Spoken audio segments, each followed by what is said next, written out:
Salut tout le monde, bienvenue dans un nouveau Point Lecture. Aujourd'hui dans ce Point Lecture, je vais vous présenter 5 romans et une BD. Et oui. Et dans les 5 romans, il y a une relecture, ce qui est pas souvent, puisque quand je fais des relectures, ce qui arrive déjà très rarement, mais en plus quand je les fais, c'est vrai que je les plaxe rarement dans un point lecture, mais là j'avais envie de vous en reparler parce que voilà, vous verrez, j'avais envie de vous en reparler, donc on va commencer tout de suite. Donc le premier roman dont je vais vous parler, il s'agit de L'incivilité des fantômes de Rivers Solomon, aux éditions J'ai lu. Il est sorti en grand format au Forge Vulcain, et j'avais vu Adeline du conte Cadeline, je vous le mets là ou dans la barre d'infos, enfin je le mets où je peux, où je pense, et elle avait adoré ce roman et du coup ça m'avait beaucoup intriguée. Quand j'ai vu qu'il sortait en poche, ça fait presque un an maintenant je crois, je l'avais demandé à J'ai lu et puis il a dormi un petit peu, hein. Il a fait une longue sieste type La Belle au bois dormant dans ma palle, et parce qu'il me faisait peur tout simplement, et puis finalement je me suis dit vas-y, l'autre jour je sais pas, je le regardais, je me disais oh ouais, vas-y c'est le moment. Il y a des passages comme ça. Sauf que maintenant, je suis dans le... Voilà, parce que je ne sais absolument pas comment vous parler de ce livre. Ça va être très compliqué. Alors, pour mettre un petit peu les choses dans le contexte, on est dans un roman de SF. Ils ne vivent plus sur Terre, ils vivent dans un espèce de vaisseau qui est compartimenté en étages. Les plus riches et les plus blancs en haut. Et plus on descend, et pire c'est, et moins les gens sont bien traités, moins les gens vivent bien, et plus les gens sont noirs surtout, hein. Donc voilà, on a cette échelle de valeurs. Je vais pas vraiment faire un résumé trop poussé, il faut juste savoir qu'on suit une jeune fille qui s'appelle Aster, qui est une jeune fille de couleur en fait, qui est une jeune fille noire, qui a des notions de guérisseuse, qui cultive des plantes, qui fait des choses un peu, voilà, qui a un rôle assez à part parce qu'en fait elle est très amie avec le médecin, enfin le chirurgien du vaisseau, qui n'est autre que le fils du dirigeant du vaisseau, vous me suivez. Donc elle a une vie pas facile, mais en même temps elle arrive à obtenir des laissez-passer en fait, pour aller d'un étage à un autre ou d'un compartiment à un autre, chose que d'autres personnes n'ont pas. Et elle a quand même cette position un peu particulière par rapport à sa relation avec le chirurgien. Mais malgré tout, Aster, elle vit dans les bas-fonds du vaisseau, avec un autre groupe de jeunes filles. Elles sont traitées comme des merdes, clairement. Elles subissent du harcèlement, et bien plus que ça, au niveau moral. Il y a des violences sexuelles aussi, hein, voilà. Il y a énormément de choses très, très glauques et vraiment ignobles qui se passent dans ce vaisseau. Les femmes sont traitées comme de la mouise, particulièrement les femmes noires et les femmes pauvres. Et du coup, nous, on suit Aster et quelques autres personnages qui gravitent autour d'elle. Elle va se lancer dans une espèce de quête parce que sa mère est morte quand elle était toute petite. Et en fait, sa mère se serait suicidée, sauf que il y a quand même des choses étranges qui flottent autour de ce décès. Et en fait, sa mère tenait un espèce de livre, et Aster passe son temps à le lire et tout, mais voilà, elle essaie de trouver des réponses, jusqu'au moment où elle va se rendre compte que sa mère utilise un espèce de code dans le livre, parce qu'elle pouvait pas parler de tout ce qu'elle voulait, et que du coup elle utilise des images et des métaphores pour parler d'elle-même, et pour parler de ce qui se passait dans ce vaisseau. Et du coup, Aster va se lancer, en fait, dans la quête de qu'est-ce qui est arrivé à ma mère, et est-ce que je peux venger certaines, enfin voilà, est-ce que je peux assouvir une certaine vengeance, etc. Ça paraît très brouillon ce que je vous dis, mais c'est parce que le livre est très brouillon, vraiment. Ce livre en fait est très étrange, et pour moi c'est un vrai ovni. J'arrive toujours pas aujourd'hui à savoir si j'ai kiffé ma lecture ou détesté ma lecture. Alors il faut savoir, il y a un petit détail important, qui n'est pas vraiment petit d'ailleurs, Rivers Solomon est non-binaire, déjà d'une part, et en plus atteint d'un trouble autistique. Ce qu'on ressent principalement dans le roman, c'est le trouble autistique, parce que elle a créé donc ce personnage, Aster, qui est elle aussi atteinte d'un trouble autistique, et c'est flagrant en fait. Et du coup habituellement, en fait, c'est très compliqué, je trouve, quand tu lis un roman avec un personnage qui a un trouble autistique, c'est très compliqué, je trouve, de s'attacher au personnage. Mais c'est normal, en fait. C'est normal, parce que surtout quand il est le narrateur, parce qu'il va avoir peut-être une façon de raconter l'histoire qui est assez froide, qui est assez distante, et qui est pas adaptée c'est pas le bon terme adapté, mais bon bref, vous voyez ce que je veux dire, qui pour nous, qui ne sommes pas atteints d'un trouble autistique, est compliqué en fait. Sauf que là, c'est la première fois que ça m'arrive, mais je me suis attachée à l'héroïne, mais vraiment. Et je crois que c'est un tour de force incroyable parce que elle a rien qui fait qu'on puisse s'attacher à elle en fait, et pourtant ce qui m'a fait continuer l'histoire en partie c'était ça, c'était je voulais continuer à suivre Aster, savoir ce qui allait lui arriver, comment elle allait se dépatouiller des trucs et tout. J'avais envie de continuer à la suivre, alors que je vous dis, j'ai jamais eu cet attachement, et là, complètement si, j'étais genre Team Aster, je veux savoir ce qui se passe, quoi. Donc ça, c'était très cool. Maintenant, je préfère vraiment, avant d'aborder le gros point positif du roman, je veux quand même vraiment vous prévenir. Déjà, l'histoire en elle-même n'est absolument pas originale. Hein. Il y a, voilà, elle découvre que sa mère est morte, elle découvre qu'en fait, elle s'est pas suicidée, mais qu'il y a eu quelque chose de plus grave. Elle va mener une enquête, voilà. Il y a rien de fou. En plus, ça traîne en longueur, c'est un truc de fou. Mais c'est long, mais c'est d'une... Oh, c'est incroyable à quel point c'est long, là. Enfin... On n'est pas dans un truc qui va vite et non, c'est pas du tout. Il y a un déséquilibre total dans le texte. Il y a des scènes où ça va très vite, d'autres scènes où tu te demandes pourquoi elles sont là. En plus, c'est brouillon, mais c'est brouillon, c'est un truc de fou. C'est un truc de fou. Du coup, t'es perdu dans le texte très souvent. Moi, des fois, j'étais en mode quoi ? Attends, pourquoi on en est à ce passage-là ? Il y a des moments, je pigeais pas ce qui se passait, mais bizarrement, je continuais. C'est ça qui est super chelou, c'est que voilà, bizarrement je continuais quand même. Donc voilà, ce livre est très étrange à lire, je préfère vraiment prévenir parce que j'ai pas envie d'inciter tout le monde à y aller et puis que les gens après se disent waouh, trop chelou. Oui, c'est bizarre, c'est vraiment bizarre, le style est bizarre, la narration est bizarre, l'intrigue n'est pas passionnante, voilà, et pourtant je l'ai fini et je l'ai pas détesté. Je peux pas dire que j'ai pas aimé parce que c'est pas vrai. Je peux pas vous dire que j'ai adoré non plus parce que c'est pas vrai. Mais tu le finis, tu y vas et tu continues parce que ce livre est incroyable au niveau de la dénonciation, au niveau de... Ouais, c'est vraiment ouf en fait. On va avoir dans ce livre en fait tout un côté ultra féministe où on va défendre les droits des femmes parce que vu ce qu'elles souffrent là-dedans, enfin laisse tomber quoi. On parle aussi on parle aussi d'une jeune femme noire, hein, donc on va vraiment être aussi là-dedans dans cette... on va traiter du racisme qui est présent dans le bouquin, on va parler de personnages non-binaires, on va parler d'homosexualité, il est ultra riche, c'est un truc de fou, mais c'est pas trop, vous voyez, parfois, quand les auteurs en mettent beaucoup comme ça, moi personnellement je m'y perds et je me dis oui mais finalement... Toi, ce que tu voulais défendre réellement, c'était quoi ? Et du coup, je suis perdue. Alors que là, non, on a beau avoir plein d'éléments, et ben, c'est pas perturbant, et au contraire, je trouve que tout s'embrique très bien. Voilà. Alors, l'histoire s'embrique pas, mais les thèmes s'embriquent. C'est très chelou ce que je vous dis, j'en ai bien conscience. Mais je reste encore en... Je ne sais pas quoi penser de ce livre. En tout cas, je suis extrêmement contente de l'avoir lu. Même si j'ai eu un effet bordélique, c'est ça en fait. J'ai eu un effet, une sensation bordélique pendant tout le temps où je le lisais. Aujourd'hui, quand j'essaie de mettre mes idées au clair sur ce texte, eh ben ça reste bordélique parce que dans ma tête ça l'est encore, mais c'est normal, c'est le roman, hein. Mais en même temps, je pense qu'il peut plaire il peut plaire vraiment, il a un succès de dingue hein, d'ailleurs, mais je veux quand même vous prévenir que c'est vraiment très spécial. Si vous avez envie de découvrir quelque chose qui est totalement différent de ce que vous avez l'habitude de lire, quelque chose qui va vous bousculer automatiquement, que ce soit par les thèmes abordés, que ce soit par la narratrice, donc Aster, ou que ce soit par le style du roman, ça va vous bousculer, c'est une évidence, et ça va vous faire sortir de votre zone de confort, c'est sûr aussi. Voilà, si vous avez envie de tout ça, ce roman est très bien pour ça. Maintenant, si vous avez besoin d'un texte où vous avez quand même une histoire assez simple à comprendre et bien ordonnée, et vous allez vous perdre. Hein. Mais voilà, moi, pour être honnête, la première partie du roman, la première moitié, j'étais à fond dedans, j'arrivais pas à le lâcher, j'étais trop bien.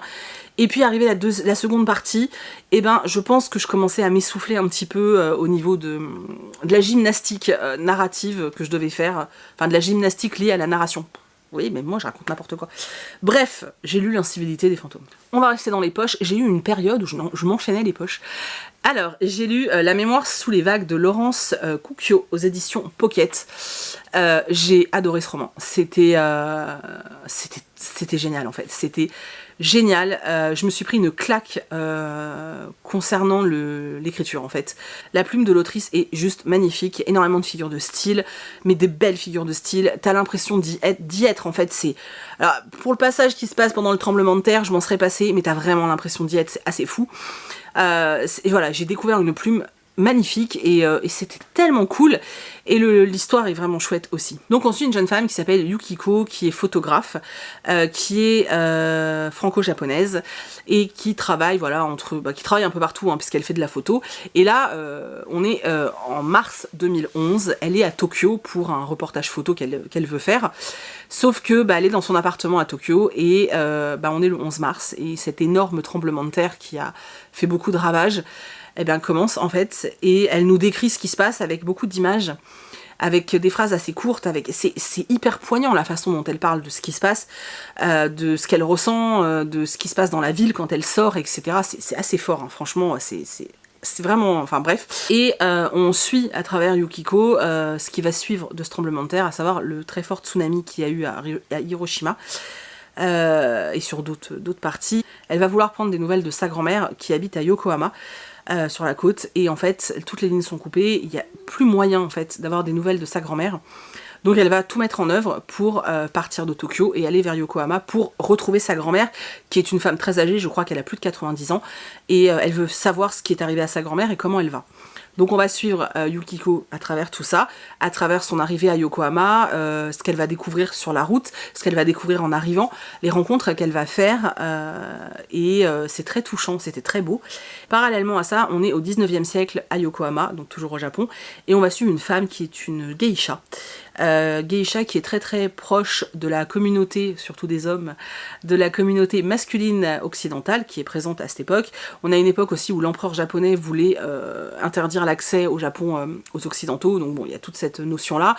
Il y a une grosse partie historique hein, sur Yokohama, sur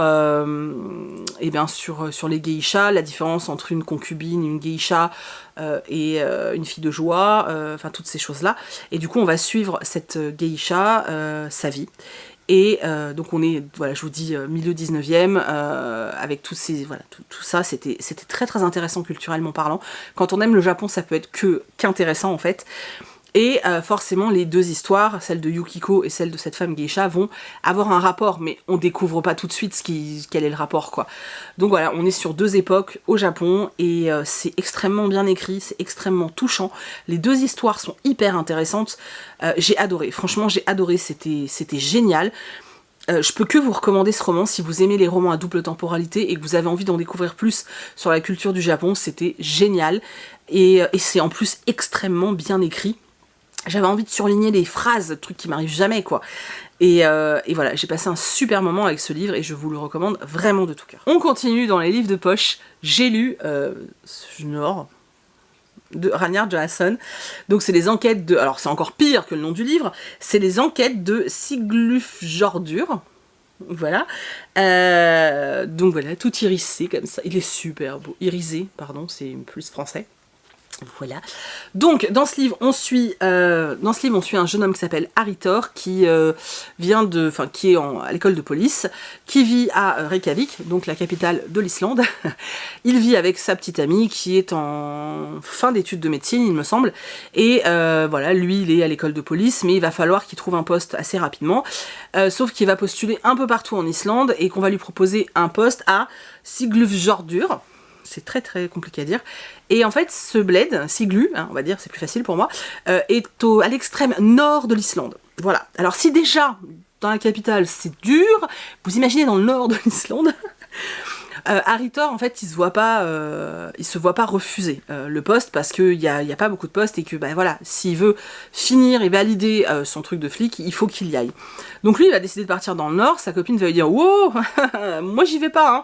Donc il va partir tout seul, hein, et il va découvrir le nord de l'Islande, dans un petit bled où les gens se connaissent depuis très longtemps, où il se passe absolument rien. Et il va intégrer la police, et au début il va franchement s'ennuyer le pauvre gars, hein, parce que il a plus sa copine, il a pas ses potes, il fait pas beau, il neige beaucoup, il fait très très froid, c'est pas fifou. Et puis finalement, dans cette fameuse communauté, il va se passer un truc, un accident. Mais est-ce que c'est vraiment un accident? Est-ce que c'est un accident? Est-ce que c'est un meurtre? Qu'est-ce qui s'est passé? Je vais être honnête, le côté thriller, c'est vraiment pas passionnant, mais vraiment pas. Enfin, je veux dire, tu te doutes, t'attends pas une révélation de dingue, tu te doutes de ce qui s'est passé, mais ça reste sympathique, hein, franchement, ça se lit bien, ça reste assez sympathique. Mais voilà, si tu le lis pour vraiment le côté thriller, tu vas être clairement, enfin, vous allez être clairement déçu, c'est pas du tout ce qu'il faut chercher dans ce livre. Par contre, niveau ambiance, c'était super bien. Je trouve déjà que ça se lit extrêmement vite. Je l'ai lu en une après-midi et c'était pas voulu. Hein. Je l'ai ouvert et puis j'étais dedans, en fait, voilà. Je pense qu'il faut avoir un certain attachement à Harry Thor, sinon le bouquin, ça passera pas. Et aux autres personnages. Moi, j'aime bien ce genre de ville un peu reculée, un peu en huis clos, finalement, parce qu'ils vivent vraiment... presque en autarcie et c'est vachement intéressant de voir comment les gens évoluent entre eux, surtout quand ils sont là depuis toujours, comment est-ce qu'on accueille des nouvelles personnes qui arrivent. C'était vraiment très intéressant, j'ai bien aimé, j'étais bien dans ce livre, ça se lit bien, c'est clairement un livre d'ambiance et je sais qu'il y en a qui n'ont pas aimé et je comprends parce que si tu t'attaches pas au personnage et que l'ambiance et tout ce qui s'y passe, voilà, le slow, tu vois, tout ce qui est très... Parce que c'est très lent en fait, bah si tout ça, ça te fait pas kiffer, bah forcément tu vas t'ennuyer quoi. En plus je vous dis, l'enquête elle est pas folle quoi. Mais moi j'aime bien, c'est un peu comme certains mangas dont je vous ai parlé parfois. J'aime bien trouver des bouquins où ça prend son temps, et pourtant je vous dis je l'ai lu vite, mais c'est un peu une bulle à l'extérieur du monde, c'est l'impression que j'ai en fait, voilà.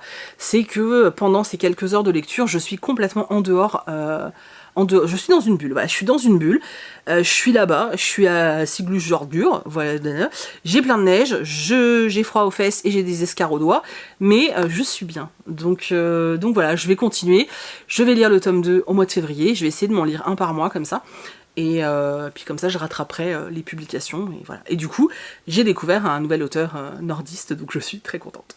Ensuite, j'ai lu Le doux parfum de la vérité. Juste avant, je vous montre une couverture hyper hivernale, et là, ça fait très printanier. Alors, c'est une petite déception ce roman pour moi. Ouais, c'est une petite déception. Alors, est-ce que c'est parce que je ne l'ai pas lu au bon moment? Peut-être. Est-ce que c'est parce que je me lasse un peu de ce style? Peut-être aussi, je ne sais pas.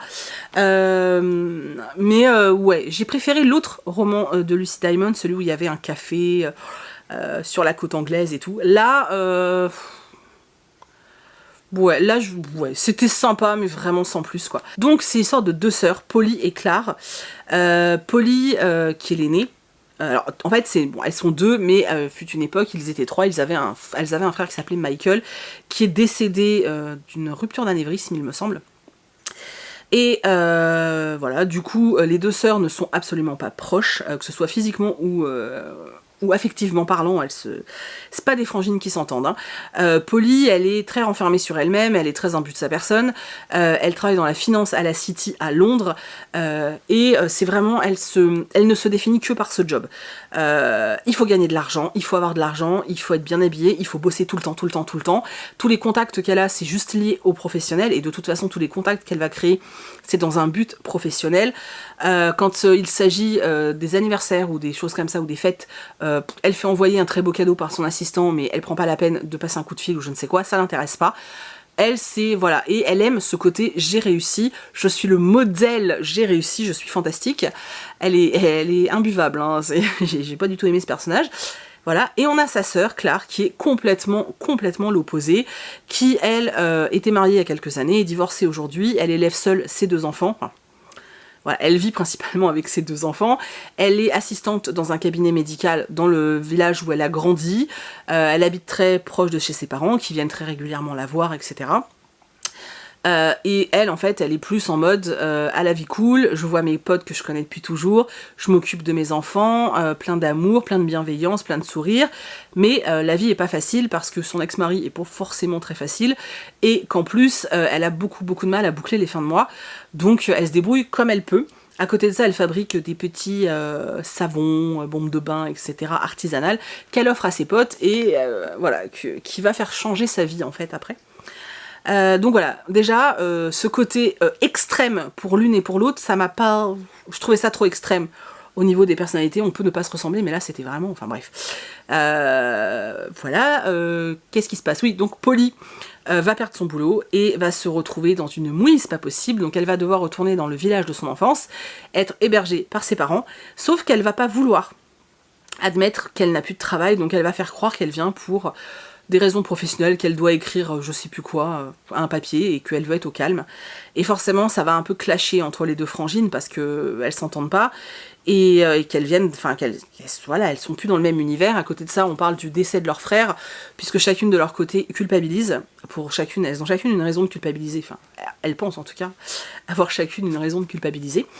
Et voilà, et puis on les voit évoluer, Clark qui va essayer de développer pas mal de choses, et Polly qui va essayer en fait de réapprendre à vivre sans son boulot, et qui va devoir aussi apprendre à être un peu plus humble, voilà. Sauf que je trouve que tout est exacerbé en fait dans ce roman, et c'est ça qui m'a dérangée en fait. Je pense notamment à la façon dont elle traite, en fait c'est... Je sais pas, c'est une facilité, et je sais pas, ça m'a dérangée, tu vois, par exemple, elle traite très très mal sa femme de ménage quand elle vit à Londres, mais vraiment, hein, c'est... Je me demande encore s'il y a des gens qui sont comme ça, mais bon, bref.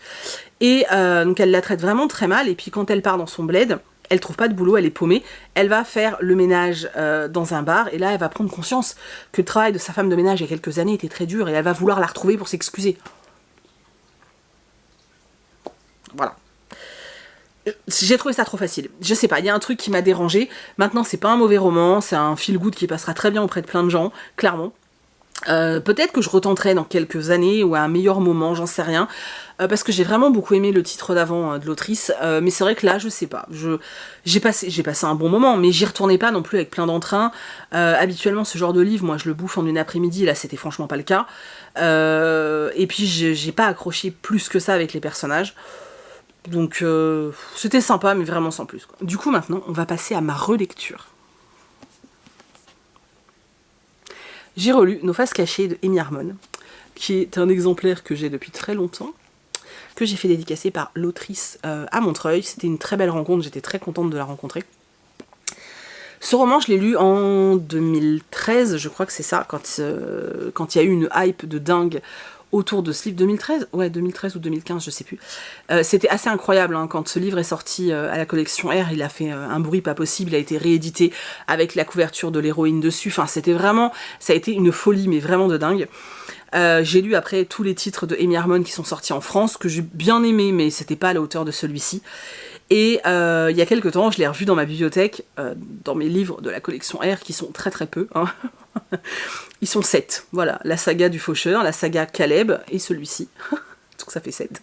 Et pas le faucheur d'ailleurs, c'est la faucheuse. Bref, et en le voyant, je me suis dit, ah, j'ai trop envie. Et franchement, j'avais peur, hein, de le relire, et j'ai adoré. Alors je vais pas vous dire que c'était aussi bien que la première fois, mais j'étais dans un état, en le fermant, j'étais un peu perdue, et d'ailleurs je vais tout vous dire, ça fait 2 jours que je l'ai fini, je ne sais toujours pas quoi lire, j'y arrive pas. J'ouvre un livre et puis non, j'ai pas envie, et je suis en deuil de cette histoire. Voilà, je suis super contente quand un coup de cœur est validé presque 10 ans plus tard, et c'est assez dingue, et j'adore ce livre. Et oui, c'est pas une plume extraordinaire, oui, il y a plein de clichés, oui, tout ce que tu veux, mais les émotions dans ce bouquin, les personnages, l'histoire, c'était tellement bien, c'était trop bien. Donc dans cette histoire, en fait, on suit une jeune fille qui s'appelle Fern, qui est la fille du pasteur du coin, et en fait, elle est arrivée très tardivement dans la vie de ses parents. Du coup, ses parents sont assez âgés. Et Fern, elle a comme meilleur ami Bailey, qui est aussi son cousin, qui est un jeune homme atteint de myopathie. Et du coup, c'est une maladie dégénératrice. Bref, au fur et à mesure de sa vie, eh bien, son corps perd certaines fonctions, notamment musculaires. Et puis, jusqu'à ce qu'il décède très jeune, c'est le destin malheureusement des personnes qui sont myopathes. Et donc c'est son meilleur ami, mais c'est aussi son cousin, ils sont inséparables et leur relation est extraordinaire, j'adore ces personnages quand ils sont ensemble, c'est fantastique. Et il y a aussi Ambrose, qui est un peu la star du lycée, mais qui est pas méchant, qui est pas imbuvable, qui est quelqu'un de gentil en fait. C'est juste que il est champion de lutte, il est beau, il est tout ce que vous voulez, et c'est Ambrose quoi. Fern est folle amoureuse d'Ambrose depuis qu'elle est petite, et voilà, et elle a l'impression d'être invisible. En plus, on laisse sous-entendre. C'est le petit côté qui est un peu gênant, c'est-à-dire qu'on a cette scission hyper importante avec Ambrose est magnifique, c'est genre un dieu grec, tu vois, c'est ce qu'on te dit, hein. Il est comparé à Hercule, donc bon, hein, tu vois le genre. Et Fern, c'est une mocheté, c'est-à-dire qu'il y a même des scènes où les adultes sont en train de parler d'elle en disant qu'elle est moche. Enfin, je veux dire, t'imagines le traumatisme pour la gamine? Mon Dieu. Je trouvais ça un peu, tu vois, voilà. Mais en même temps, ça a une vraie importance. Dans l'histoire. Donc, oui, parfois, on insiste trop là-dessus, mais ça a une importance dans l'histoire, outre le fait qu'ils n'ont pas confiance, enfin, que Fern n'a pas confiance en elle parce qu'elle a toujours été considérée comme quelqu'un de moche et que du coup, en grandissant, elle se voit toujours comme ça. Voilà. Au-delà de ça, il y a vraiment d'autres choses et ça a une vraie importance dans l'histoire. Mais c'est vrai que parfois, ça fait un peu lever les yeux au ciel et tu te dis, mais attends, quels adultes sont en train de boire le café en train de dire, ah, c'est vrai que t'as pas de chance, hein, ta fille est sacrément moche. Hein. Non, enfin, ou alors les parents sont cinglés, quoi. Bon, bref. Donc on a ces trois personnages-là, chacun mène sa petite vie. Fern, elle est folle des romances harlequins avec plein de cucu. Bellet est quelqu'un de très intelligent parce que forcément, bah, il peut pas beaucoup sortir, enfin voilà, il a pas une vie sociale débordante, hein, et du coup il lit beaucoup, il se cultive beaucoup, et il est drôle, et il est touchant à la fois. Et Ambrose, il a plein de convictions, il veut faire plein de choses et il a un groupe de potes dont il est très proche. Et en fait, à la fin de ses études, Ambrose va prendre une décision qui va bouleverser sa vie. Il va décider de s'engager parce que quand ils sont en dernière année de lycée, ils vont assister pendant un cours, en fait, ils vont assister à l'effondrement des tours de New York, à ce fameux 11 septembre 2001, et ils vont voir en fait tout ce qui se passe. Et ça va les bousiller, en fait. Et Ambrose quand il y a un recruteur qui va venir après, il va pas pour lui, c'est une évidence, il faut qu'il s'engage. Et il va entraîner ses potes dans cette histoire. Il va leur dire, mais allez, on le fait ensemble et tout. Donc ils vont tous les 5 partir. Et je peux pas vous parler du reste parce que je spoilerai à mort. Mais il y a vraiment tout ce rapport avec ce jeune homme qui avait vraiment cette ambition, en fait, d'aider vraiment son pays et de partir avec une vraie conviction et de le dire, je le fais avec mes meilleurs amis, et cette culpabilité derrière du survivant, le fait qu'également physiquement il revienne pas comme il était à la base, et retrouver cette jeune fille Fern qui était folle amoureuse de lui et qui est d'une bonté incroyable. Et puis on a à côté la vie de Fern et de Bellet qui est pas forcément évidente mais qui est belle aussi. Bref, je pourrais vous en parler pendant des heures, je pense, de ce roman, mais je vais déjà parce que ça vient de me couper à la tronche, et puis parce que je pense que vous êtes nombreux à l'avoir déjà lu. Moi, il m'a fait vibrer, et même en relecture, il m'a fait vibrer. C'était beau, les personnages sont ultra touchants, j'ai pleuré, j'ai crié, j'étais en mode, tu sais que la scène arrive, et t'es là, non, non, non, non.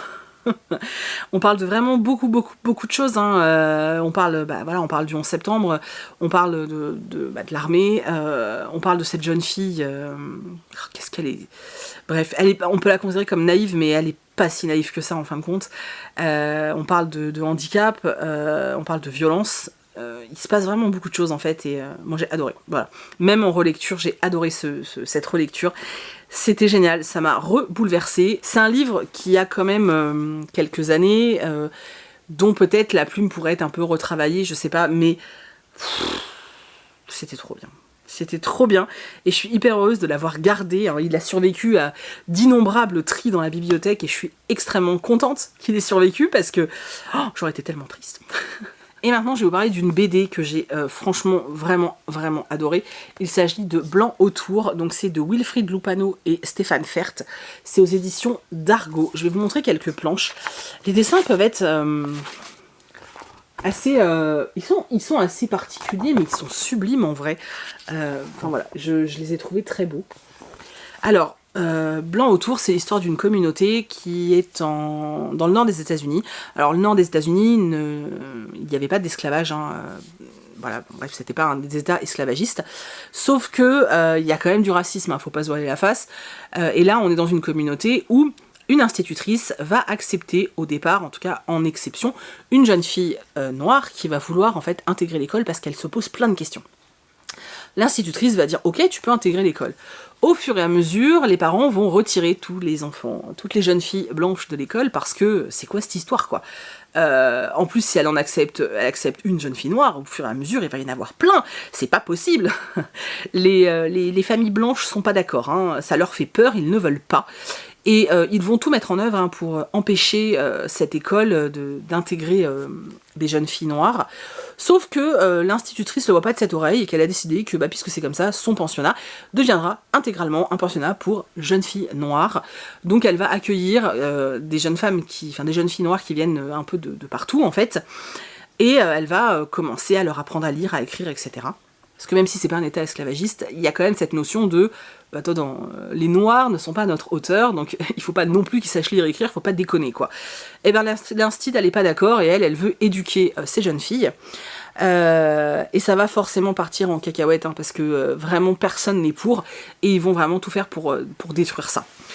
Cette communauté blanche de cet état du nord d'Amérique, oh là là j'ai du mal, en fait est très marquée par un épisode, c'est-à-dire que ils ont eu affaire à Nat Turner, qui était un jeune esclave noir qui s'est auto-affranchi, on va dire, qui s'est rebellé, et qui savait lire et écrire, et du coup ça posait fortement problème, hein, ça plaisait pas. Il va se rebeller et surtout il va massacrer, alors je crois que c'est sa famille, enfin la famille qui le possédait, c'est horrible de dire ça comme ça, il va les massacrer et il va créer un espèce de mouvement, et du coup les communautés blanches vont commencer à être un peu... Voilà, ils ont un peu peur que finalement les noirs se rebellent. Hein. Je vais pas aller au-delà parce que j'ai pas envie de vous spoiler l'histoire, mais c'est un texte et enfin c'est un ouvrage en fait qui est très très fort parce que non seulement ça parle de ségrégation raciale, mais en plus ça parle d'éducation et ça parle aussi beaucoup de féminisme parce que là on est vraiment dans l'intégration de jeunes filles noires dans une école. Donc ce qui va poser problème, c'est que déjà qu'elles soient noires, mais qu'en plus que ce soit des filles. Et il y a vraiment pas mal de passages comme ça où on te fait comprendre que, en même temps, mais qu'est-ce que t'as besoin d'aller t'éduquer ? Vas-y, c'est bon, fais le ragoût et arrête de nous faire chier, quoi. Et c'est ça que j'ai adoré, en fait, c'est qu'on a cette puissance de la place de la femme au 19e siècle, et, c'est bien au 19e ? Oui, au 19e siècle, de la femme noire, encore plus hein, présente là.